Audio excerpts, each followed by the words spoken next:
Volta de um movimento rebelde liderado por José Pereira Lima, defa- deflagrado no município de Princesa, atual Princesa Isabel, PB, em fevereiro de 1930, a oposição do governo estadual de João Pessoa Cavalcante de Albuquerque. João Pessoa era também o companheiro de Getúlio Vargas na chapa da Aliança Liberal, concorrendo à vice-presidência da República nas eleições do dia 1º de março daquele ano. Com o assassinato de João Pessoa no mês de julho, o movimento perdeu substância e seus líderes entraram em acordo com o governo federal para a pacificação da Paraíba. Antecedentes: o episódio da Princesa teve como sua origem a posse de João Pessoa na presidência da Paraíba. Em 22 de outubro de 1928, pretendendo reformar a estrutura política administrativa, regra e finanças do Estado, o novo presidente decidiu deslocar-se para o litoral da hegemonia do comércio estadual. Até então, a ausência de qualquer barreira tributária.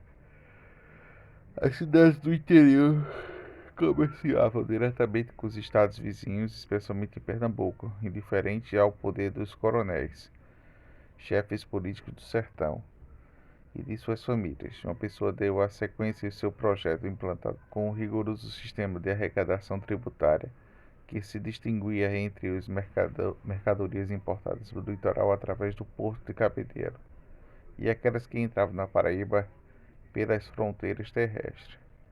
Essas medidas substanciais da Lei 673, de 7 de novembro de 1928, tornaram praticamente impossível o comércio sertanejo com os estaduais vizinhos. Em Recife, cujo comércio foi atingido pela nova república do governo paraibano, os irmãos de Pessoa e Queiroz, primos de João Pessoa, passaram a liderança a ferrenhar a campanha contra essas guerras tributárias, através de seu periódico Jornal do Comércio, por sua vez a União, do Jornal Oficial da Paraíba, defendida pela administração do presidente estadual nos ataques e denúncias que iria atingir o Jornal do Pernambuco. A discussão travava através da imprensa e aguçou o descontentamento dos chefes políticos do interior, que vinham sendo sistematicamente desprestigiados pelo governo. De fato, João Pessoa chegara a ordenar a apreensão de armas do caboclo ao coronel, além de promulgar leis que restringiam o domínio até então incontestável. Estes últimos, as atitudes inovadoras de João Pessoa valeram-lhe também no atrito de velhos correligionários do Partido Republicano da Paraíba, PRP, ligados aos laços de fidelidade partidária do seu tio Epitácio Pessoa, ex-presidente da República. Não, conheço não. Em 1919 a 1922, o líder do Supremo da Política da Paraíba, entre os chefes políticos atingidos por João Pessoa, destacavam-se José Pereira, considerando um dos maiores coronéis do Nordeste e um dos mais poderosos da Paraíba, membro da comissão executiva do PRP, prestigiado, transcendia os limites municipais, alcançando as esferas estaduais e federais do seu reduto político, que era município de Princesa Isabel, 228 quilômetros da capital, perto da fronteira de Pernambuco. Essas condições faziam com que a economia da princesa fosse totalmente voltada para o estado vizinho, a Aliança Liberal. Com a aproximação das leis presidenciais de 1930, as unidades da federação passaram a ser consultadas a respeito do seu apoio à chapa de Getúlio Prestes Vital Soares, apresentada pelo presidente da República, Washington Luiz, dia 29 de julho de 1929.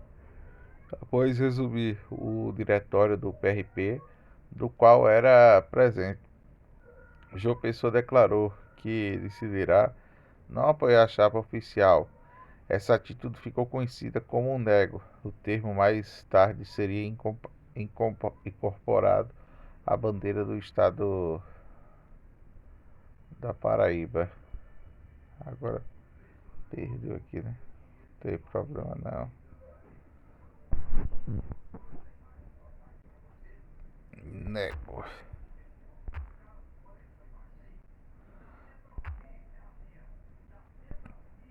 Hum.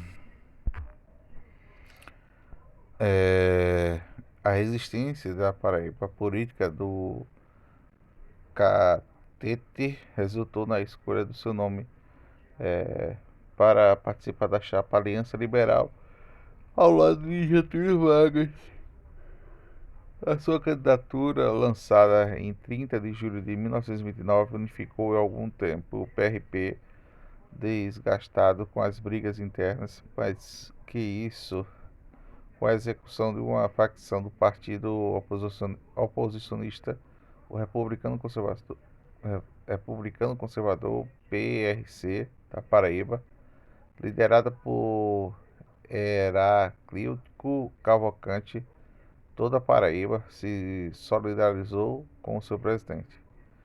Por outro lado, a adesão do Estado da Aliança Liberal resultou numa série de medidas represálias do governo central, e essa hostilidade reforçou internamente os ganhos políticos de João Pessoa e que empreendeu uma execução por vários municípios a fim de obter o apoio eleitoral dos coronéis, que vinha debatendo desde o início do seu mandato. João Pessoa visitou assim municípios de Princesa de Teixeiras e esse último dominado pela família Dantas, cujo apoio político nem mesmo Evitácio Pessoa confiava.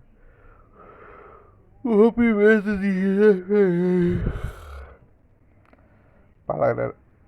Paralelamente às eleições presidenciais de dia 1º de março de 1930, seriam realizadas nas eleições para a Câmara de Deputados e para a renovação de um terço do Senado.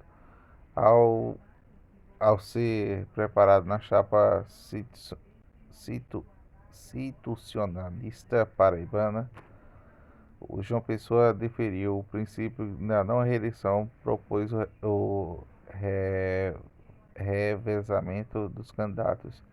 Reunindo-se a comissão executiva do PRP, a ideia de renovação total da bancada não conseguimos unanimidade de votos.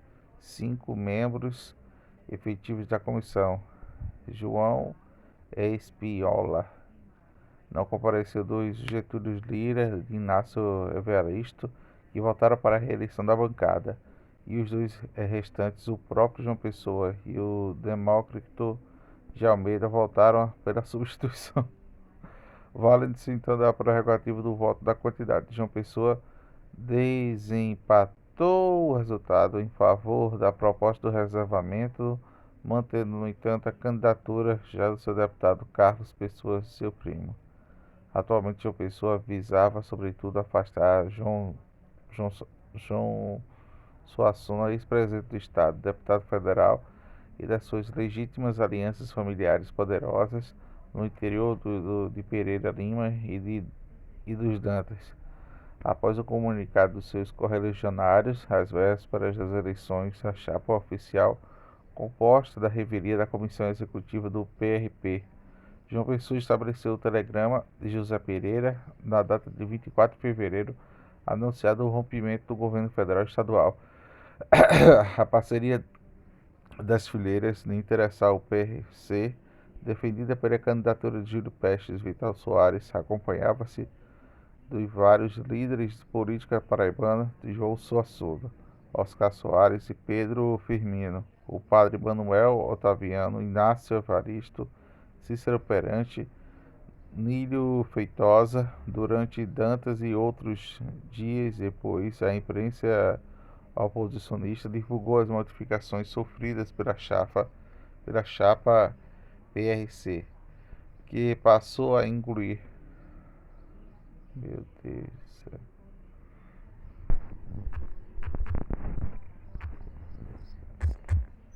Passou.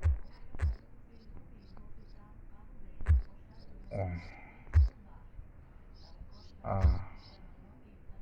Opa. Passou.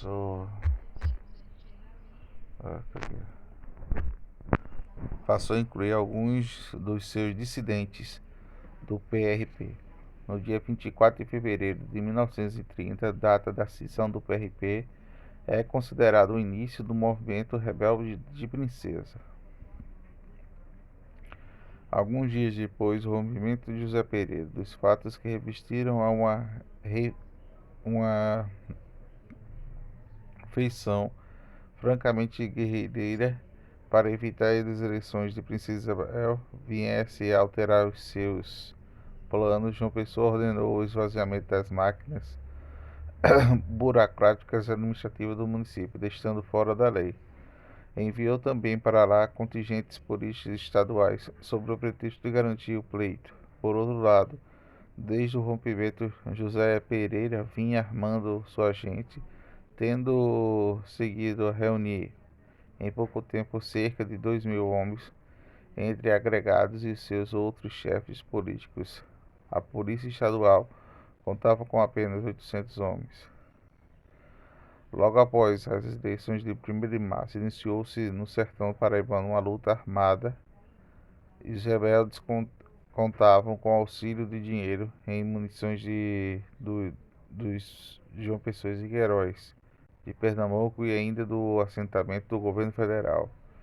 Interessante, as derrotas políticas de João Pessoa impedia em Minas Gerais e Rio Grande do Sul que lhe enviasse reforços. O objetivo dos sublevados era aliar as forças do governo federal a intervir a Paraíba, o que precipitaria a queda de João Pessoa e, por sua vez, João Pessoa defenderia vigorosamente a autonomia estadual, tentando demonstrar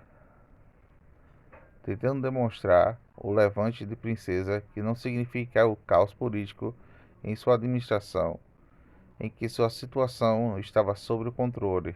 Em dia 3 de maio de 1930, o presidente da República, Washington Luiz, sugeriu ao Congresso que ele apresentasse o pedido formal da intervenção da Paraíba e o surgimento que não foi aceita parte aferir a Constituição para a intervenção que fosse legal, e seria necessário o próprio João Pessoa solicitasse, e por essa época o combate que se limitava em pequenos avanços de recursos das partes conflitantes. A polícia estadual não tinha condições de tomar Princesa Isabel, e numa de vitória significativa, que era o alcance por sua vez revoltosos, encontrava-se também em dificuldades, pois se esgotavam os recursos que dispunham para alimentar e manter em armas. O início, junto à vista a relutância do Congresso e a questão da intervenção de Washington Luiz, enviou para a Paraíba 5 batalhões de caçadores do Exército e vastos de guerra. Quanto isto, a Pessoa e Queiroz e outros líderes da revolta arquitetavam um plano de esforçar a intervenção que propunha proclamar a Princesa território livre, através de promulgação de um decreto assinado por José Pereira, que seria editado no jornal de composição de um livro. O decreto foi assinado no dia 9 de julho de 1930 por uma junta governista integrada por José Pereira, José Frazão Medeiros de Lima e Manuel Rodrigues, senhor.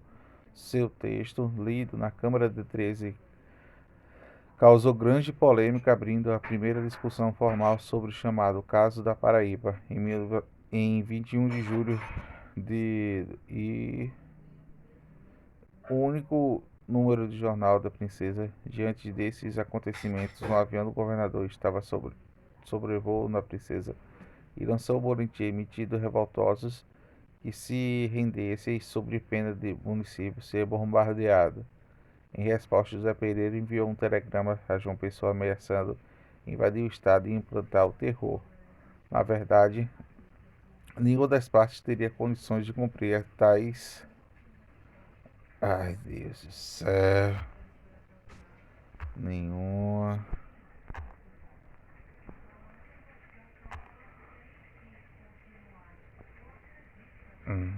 Nenhuma. Cadê o H?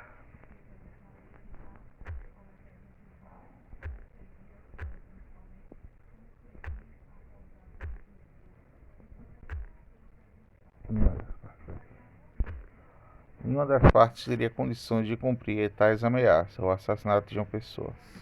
Em 26 de julho de 1930 ocorreu o fato culminante de todo esse processo político. João Pessoa foi assassinado em Recife por João Duarte Dantas, aliado de José Pereira e de João Suassuna. João Dantas alimentara durante muito tempo intenso rancor contra João Pessoa, acusando-a de cometer arbitrariedades com membros de sua família. Os dois haviam mesmo travado debates através da imprensa, dando vazão ao seu ódio pessoal. Meu Deus do céu.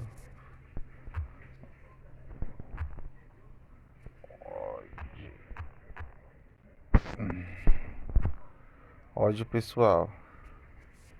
A divulgação pelo jornal União de documentos íntimos apreendidos pela Polícia Paraibana no departamento de João Dantas precipitou os acontecimentos. A morte de João Pessoa e o governo federal resolveu, por ter a revolta de Princesa, o general Levance Vanderlei, comandante da 7ª Região Militar, sediada em Recife. Foi incumbido de estabelecer a paz da Paraíba e o seu primeiro ato foi deflagrar José Pereira, informando que seria necessário que as forças do exército ocupassem Princesa. Em 11 de agosto de 1930, o contingente do exército, com 600 homens comandados por João Facó, chegou em Princesa.